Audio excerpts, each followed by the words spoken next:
আমার প্রাণের শহর হলদিয়া। হলদিয়া মানেই তো বিশ্বকর্মা পুজো। আর তোমরা সবাই জানো যারা হলদিয়াতে থাকো, আমাদের এখানে কত বড় বড় বিশ্বকর্মা পুজো হয়। আর সকাল থেকেই বেশ রৌদ্র ছিল, মেঘলাটা কেটে গেছিলো, বৃষ্টিও বন্ধ। তাই সকালে বাড়ির সাইকেল গাড়ি টাড়ি সব মুছে পুজো টুজো করে একটু ঘুমিয়ে পড়েছিলাম। তারপর বিকেলের দিকে একটু সাজুগুজু করে ঠাকুর দেখতে গেছিলাম। বর ছেলে সবাইকে নিয়ে ঠাকুর দেখতে বেরিয়েছিলাম। আমাদের বেরোতে অনেকটাই দেরি হয়ে গেছিলো, তাই আমরা যখন যাই রাস্তায় প্রচুর ভিড়। প্যান্ডেলে যাওয়া তো দূরের কথা, রাস্তা থেকেই এত ভিড়, ভাবছিলাম ঘুরেই চলে আসবো, আর যেতে পারবো না আজকে।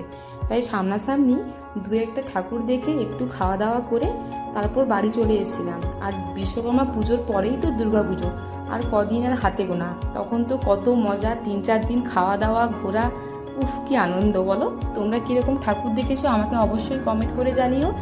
আর চ্যানেলটাকে অবশ্যই সাবস্ক্রাইব করো, আমার পাশে থেকো।